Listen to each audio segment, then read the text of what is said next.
This Torah class is brought to you by TorahAnytime.com. Okay, good morning, Rabbi. Sefer Ezra, Parak Dalet. Let's take a look again at Pasuk Yud Beis. And we're learning about the accusations that were hurled against the Jewish returnees who were coming back to rebuild the Beis HaMikdash as per the permission granted by Koresh.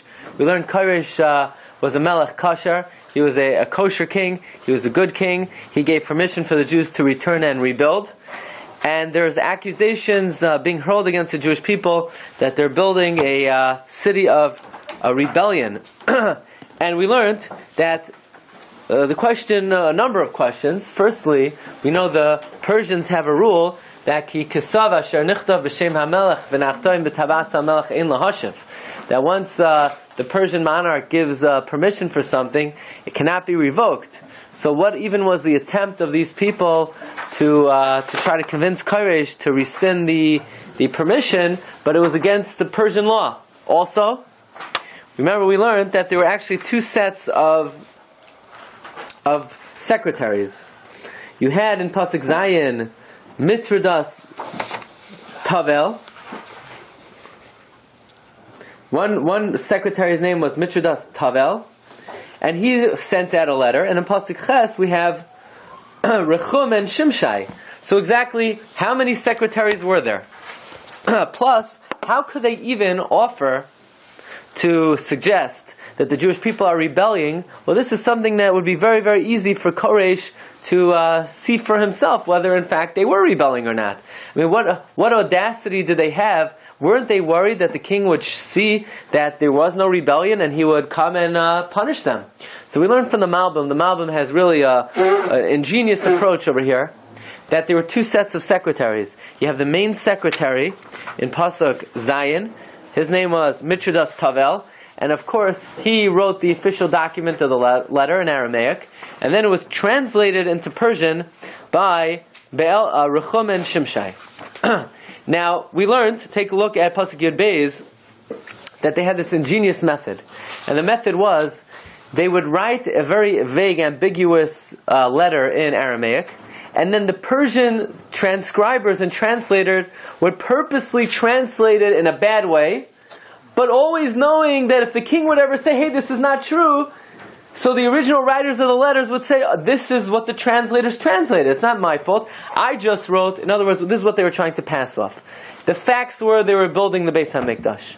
But it was completely fabricated that they were building Yerushalayim as a rebellious city.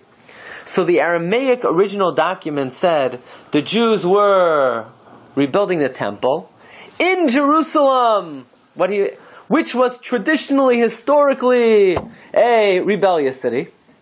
And the translators wrote, they're building the temple, and they're building Jerusalem as a rebellious city. So in other words, the original document said, they're building the temple, and where is the temple? The temple is located in that historically rebellious city called Jerusalem. And the translators translated it a little bit differently. They put the comma in a different place. They translated the rebuilding Yerushalayim as a rebellious city. That's what we learned. Purposely? Yeah, they purposely did it in order to get the king to put a halt. In other words, even though the king gave permission to build the temple, he never gave permission to rebuild Yerushalayim. And if they would be able to convince the king that the Jews are rebuilding Yerushalayim, and now they took a chance, they were hoping the king would never see for himself whether they were rebuilding Yerushalayim. That he wouldn't send one of his own people there to check out the story. Yeah, instead they focused on... They said, see for yourself, look into your historical documents, and you tell us if you think Yerushalayim has been a city which was always subject to the nations of the world, or Yerushalayim always had its own monarch which tried to take over other lands. So they were hoping he would be focused on verifying the historical accuracy of what Yerushalayim has been like, and lose focus on what are the Jews doing now. And in fact, that's what happened. But again, this is all predicated, the way the Malbim understands, in the mistranslation of the Persian scribes of the original Aramaic document. Okay, so what was the necessity of two languages? Well, who's the king now? Koresh. Now,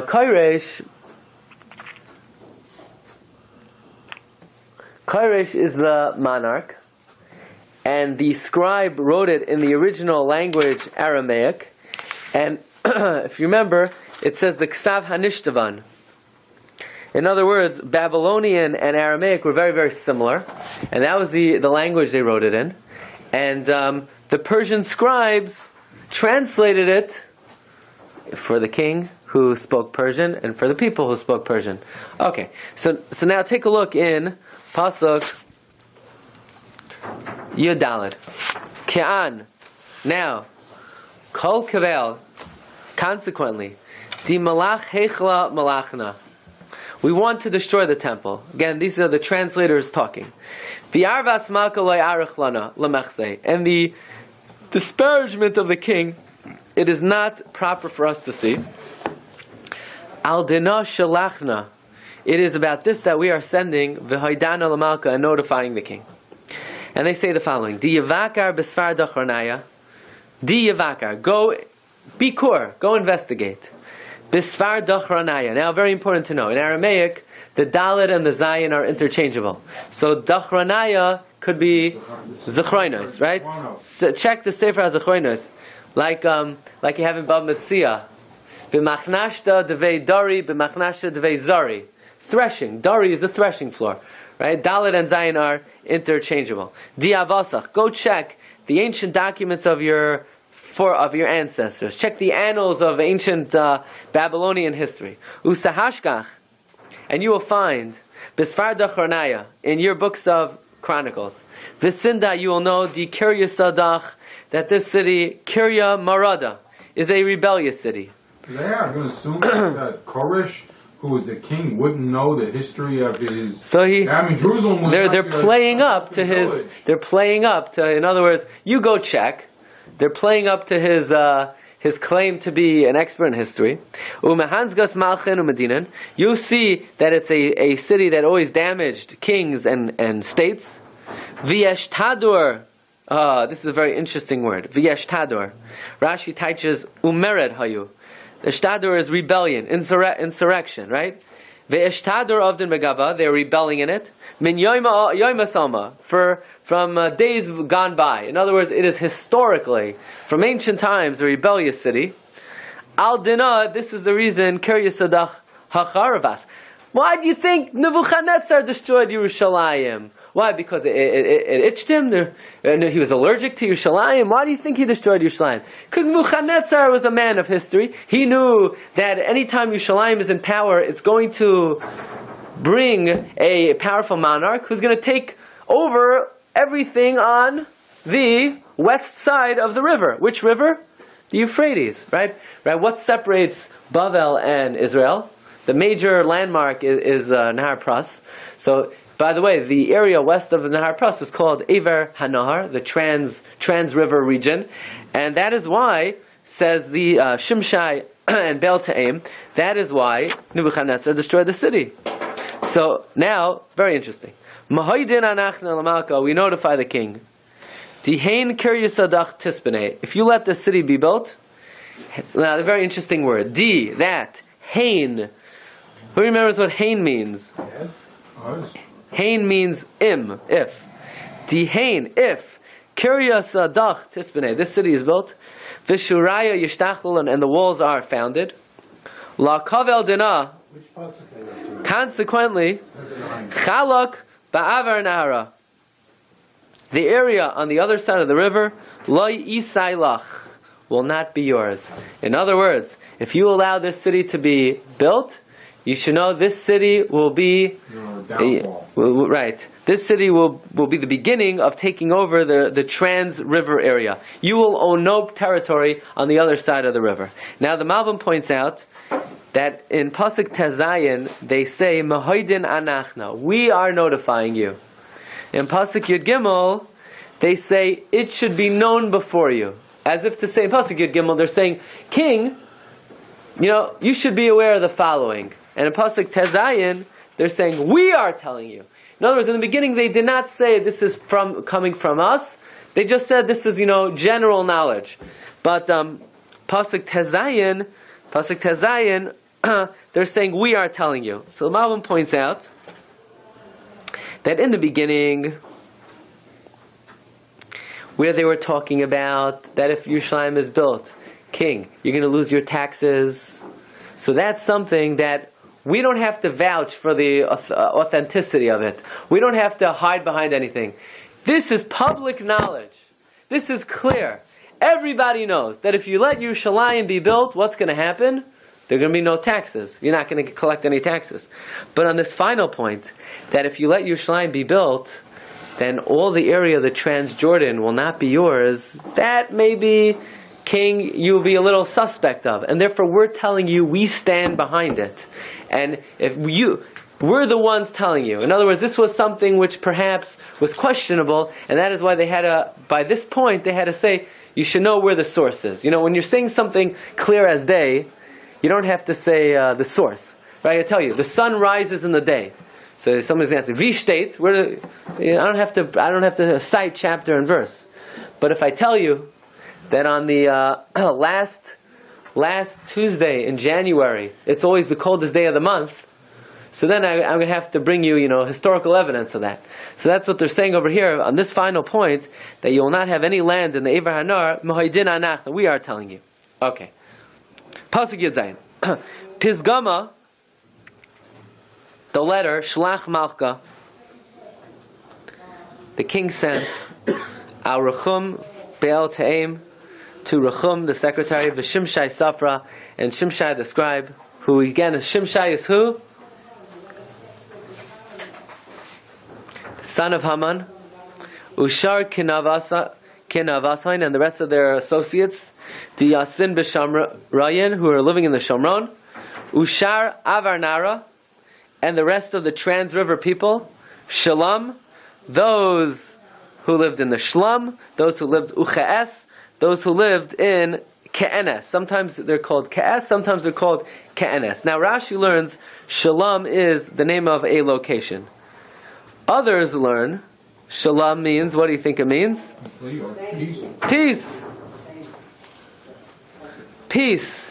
In other words, the message they sent was, the message he sent was, those who to Bel Ta'em and to Shimshai, he sent peace, and he also sent this message to Ke'es. The Malbim Kedarka B'Kodesh has also an innovative explanation in the word Shalom. The word Shalom, says the Malbim, means E-T-C dot, etc. In other words, he sent the following message: Shalom, etc. We learned earlier in the parak that these scribes got all the various peoples who are living in Israel to sign on the document. So in this pasuk, it doesn't have to quote all the nations that signed on the document, all the nations who he's sending it to. He sent it to Bel Ta'em, and to Shimshai, and to all the other people, Shalom, etc. Who are they? Why do you have Kesef after etc.? According to etc. would be the end of the sentence. So why do we specifically mention Ka'es? I mean, Malbim says that's the format. It's not normally the case that you would list another item after the etc. Okay, it's a good point. I don't know the answer to that. Okay, I mean the tipcha would be at the end of the word shalom, so that would be the end of the sentence, and then it's like sort of throwing in also kes. I don't know. Okay, continue. Nishtavana, the letter.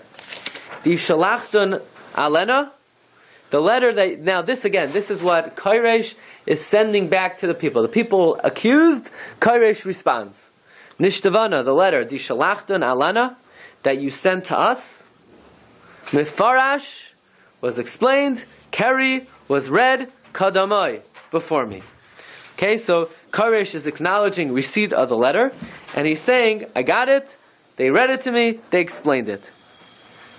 Okay, so the way Rashi reads it, Mefarash, it was explained, Keri, and it was read, Kadamai. Comes the Malbim. Mamish, the Malbim is opens up worlds. Malbim is unbelievable. Now the Malbim, the Briskers say the Malbim, the three Achronim that have the Kayach of a Rishain. Obviously, Reb Chaim Brisker, right? That's a Reb Chaim. The Vilna Gaon and the Malbim. Beis Halevi says about the Malbim, there's a pasuk in Tehillim, none of the Mefarshim explain, except for the Malbim. Malbim was the only one who explains this pasuk, and the Beis Halevi says he explained it for Ruach HaKodesh. It's one of the all-time great Gaonim. Anyway, the Malbim says that there's a difference between Nishtavana and Ksav HaNishtavan. What's the difference between Nishtavana and Ksav HaNishtavan? Says the Malbim, Nishtavana Hainu Hahataka, the copy of the letter. Nishtavana is the copy. Ksav HaNishtavan is the original. So again, this is playing along with the whole Malbim's theme that the king never saw the original. He saw the translation. He saw the copy. In other words, the copy that he got, the original letter said what? They were building the temple in Yerushalayim, traditionally a historically rebellious city. But what did Kairesh get? They're building Yerushalayim as a rebellious city. So that's what he get. Umini. Now, what does it mean? Keri kadamai. Somebody explain. The Malbim says a little differently than Rashi. It was explicitly read before me. Not necessarily explained and read, but explicitly read. Okay. Umini sim ta'im. And from me issues forth a decree.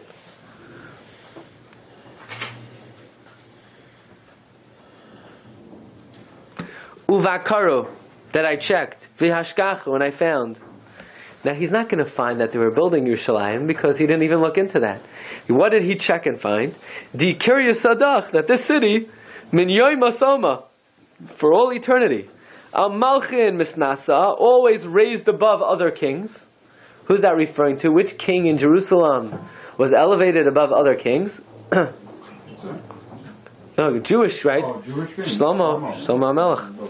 Umerad, and rebelliousness, ve'esh tadur, and insurrection, misavedba, always occurred in it. Umalchin takifin, havoy al Yerushalayim. If he was a student of history, he'd need the letter to tell him that. Yeah, but he knew it. Correct. But he gave them permission. So what they're bringing to his attention is, first of all, they're bringing to his attention, they're rebuilding Yerushalayim now as a rebellious city. And look into the history. You know what the history of Yerushalayim is. So He let them build it when he knew the history already. He never let them build Yerushalayim. He never let them build Yerushalayim. He let them rebuild the temple. They're not saying they're building the temple. They said they're building the city. They're adding, and they weren't rebuilding the city. And so he writes, what else did I see in the history books? Umalchin takifin havoy al Yerushalayim.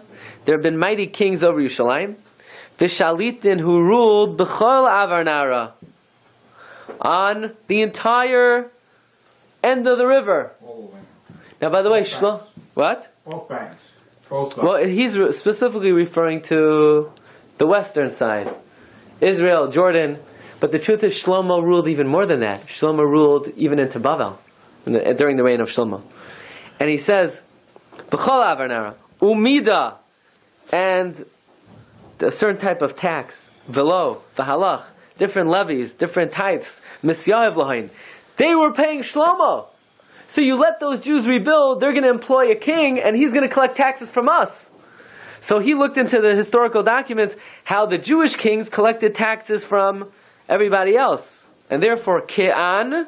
But the Jews didn't have a king now, right? No, they didn't. They were just operating under the authorization of Koresh to build the Beis HaMikdash. Correct. Right. Now they tell them, don't worry, you've got to worry. But you have to... a king who's going to take over the city, and not only that, he's going to collect taxes from people that are now paying you. In other words, the Jews have big hasagas. They're not people who, they stay small. They have big aspirations. Ke'an, very important word that repeats itself quite often. Ka'an, now, simu ta'im, I issue a decree. Levatala, to nullify, to stop. Guvraya ilech, these men. V'kiryasadach la sispene. You can't build the city! He never said they can't build a temple now. Look. Because, again, can't rescind the decree. He's only saying they can't rebuild the city. He already gave permission to rebuild the temple. Admini tama yitzam. until I give word. Until I give word. Now the Malbim says,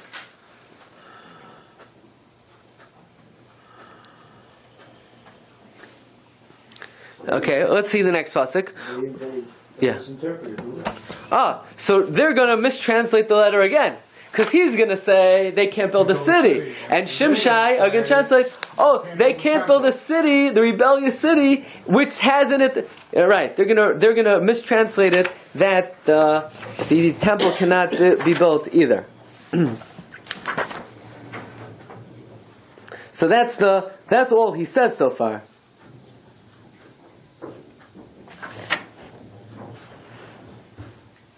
Right, take a look in Pasuk Chav Gimel. The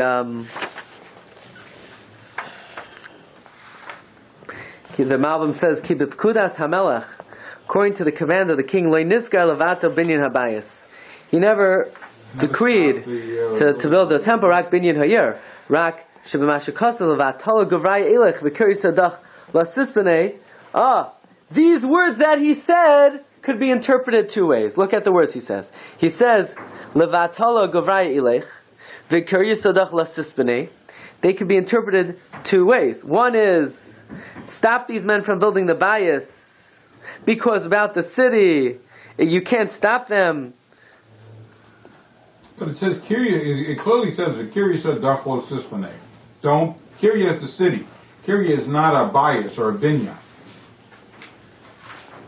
So how do they, tell them to stop building this city? How can you misinterpret that to mean that they can't build the binyan that they had previously received permission to... In other words, the words that he sent could be interpreted like this. Stop these men. Now stop them from what? Well, so the Pashut meaning is stop them from what they're doing. What were they doing? They were building the temple. So he was saying, stop these men from building the temple. And by the way, don't even let them start building the city. No, but since the translation that the king got was, he never got a letter that they were just building the temple. The letter that he got was they were building the city. So if that's the case, the intention over here was to respond to the letter. To respond to the letter. Stop building the city.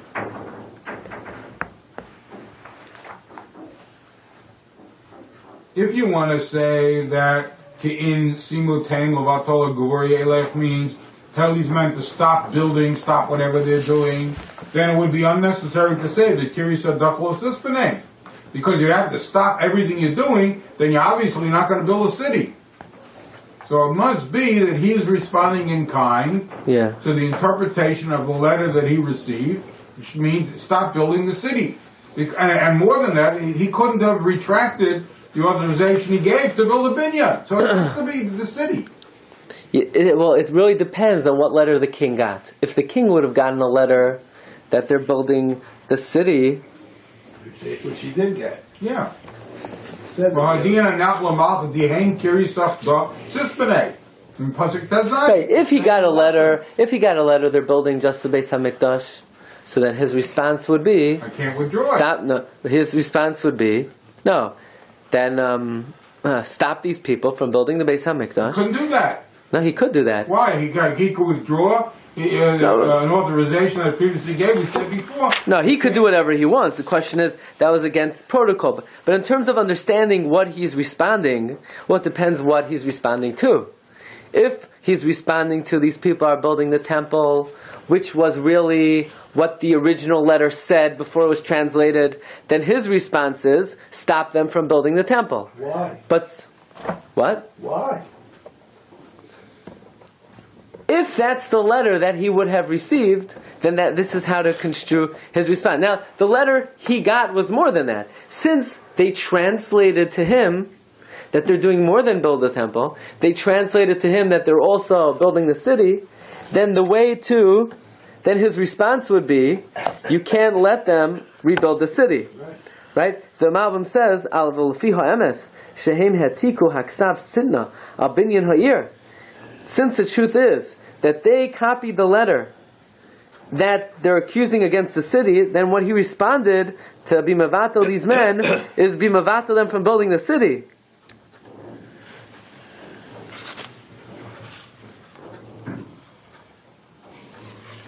In other words, what message did Koresh get? Koresh got the message, they're building the city. Right. So what's his response? Stop building Stop them from building the city. He never said anything about stopping them from the temple. Right. But when Shimshai and Baal Ta'em translate what he said, they're translating what he said, that he's not just saying they can't build the city, he's saying more than that. He's saying they can't build the Beis HaMikdash. Pasuk Tazayin. Is that the text of the letter that he got?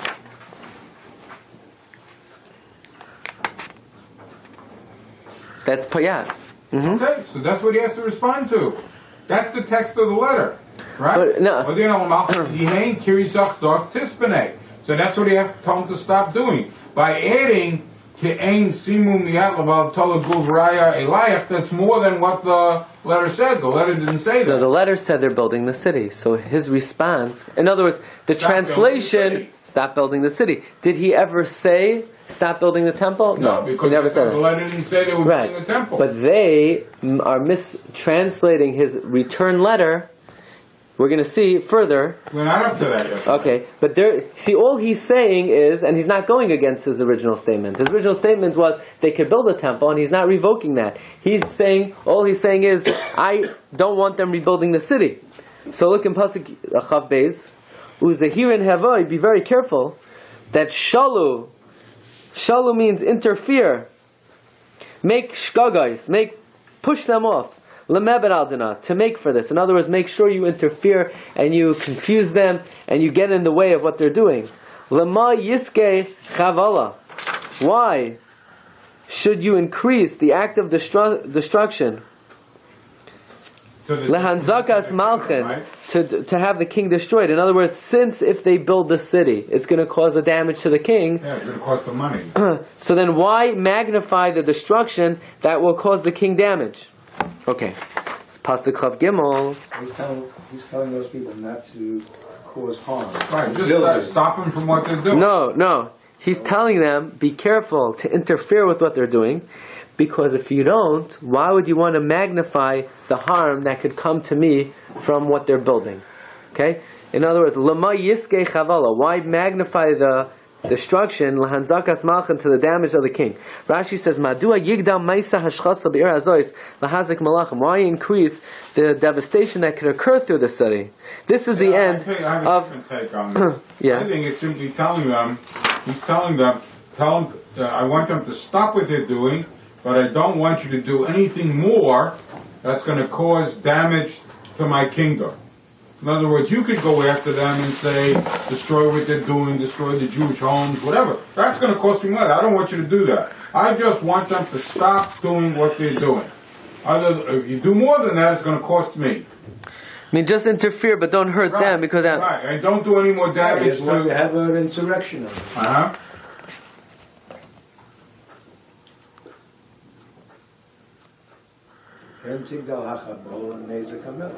Right. It's going to come back at him. He doesn't want that to happen. Right. I agree. Yeah, but that's not how they explain the pasuk. Okay. Let's see further. Edayin, then Mindi, from me, Parshegen Nishtavana. The text of the letter.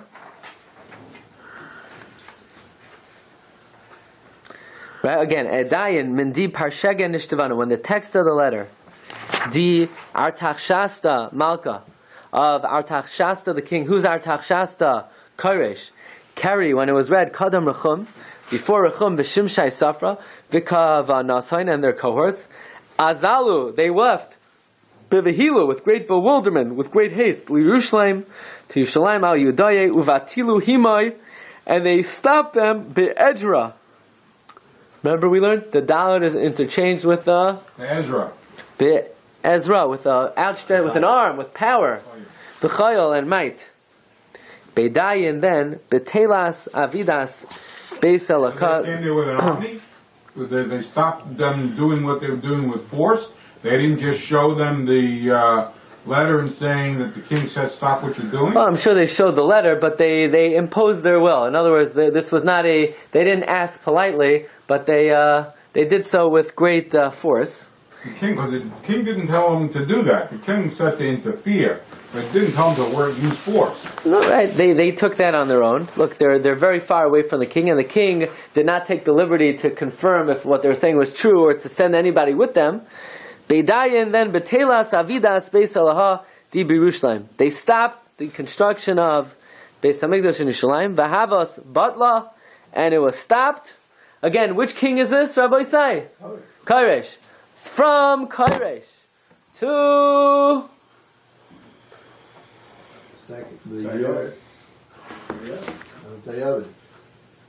right? Nebuchadnezzar, Evel Meradach, Belshazzar, Daryavesh. Then First.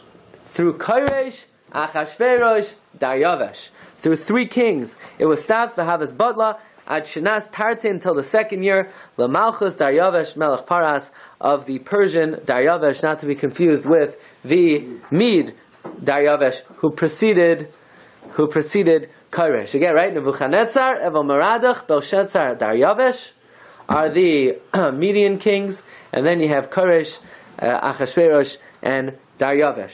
Rabbi Isai, I want you to take a look very quickly at the sheet over here, where you think about a little bit for a moment what's happening with the Babylonian monarchy, where you have a guy Koresh. Koresh gives permission to rebuild the Beis Hamikdash. Then he changes his mind. There are accusations against Beis Hamikdash, and then ultimately in the times of Daryavesh, again they allow the reconstruction of the Beis Hamikdash. So Ramban in Parshas Toldos, of all places, understands that everything that's taking place over here has already been pre-enacted and pre-created. It's like we say, Ma'aseh is Simon Labanim, that everything that happens to the children has already been rehearsed and created through the events of the Avos. Right? The events of the Avos are a paradigm for what will happen, are a pre-enactment for what will happen. So we know that when Avram Avinu goes down to Mitzrayim, that was a pre-enactment of Klal Yisrael going down to Mitzrayim in the Parshas that we read pretty recently.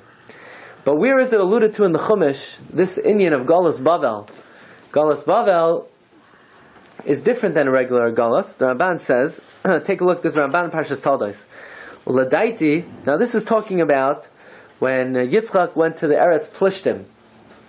And who's the king of the Plishtim? Avimelech. I remember Avimelech is mamish back and forth.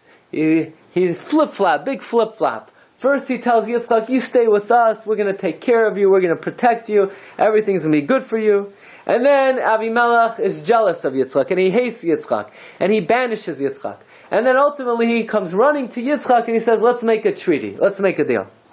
So this is very reminiscent of Galus Bavel, where at first in Galus Bavel they give us permission to rebuild the Beis Hamikdash. Then they change their mind, and then ultimately they give grant permission again. So says Ramban, Uladaiti, Nichlal Oid Ba'inyan Remiza Ba'asir. It is my opinion that in this episode there is an allusion about the future. Ki Golos Avraham el Mitzrayim ibnei Harav Remez Sheyiglu Banavsham. Avraham being exiled to Egypt because of famine is a allusion that his descendants will be exiled there. Who went to Mitzrayim? You. Your ancestors. When? When? Joseph. You know, the Jewish people in the land of Egypt. Oh, at that time. Yeah. Blood, frogs, Okay. lice. Oh, so it goes Yeah. back to the original Golos of Mitzrayim. Yep. Okay. Not to the time that we're learning now. And Yeah. But, Rabbi say, V'lechtoi el Avimelech lo haya galus. But when Avraham went to Avimelech, that is not an allusion to Galus, because Avraham did not go to Avimelech against his will. He went there willingly. Kishama Yoshev B'Tzaynai. Avol Yuridasai Shel Yitzchak Sham. But when Yitzchak went to Eretz Plishtim, Mimnei Harav, Yermois La Galus. Ki Galim Mekaymai, he was exiled from his place Baal Karchai. The Halach El Eretz Acheres. V'hinei galusai hayam mimakaymai el Eretz Plishtim.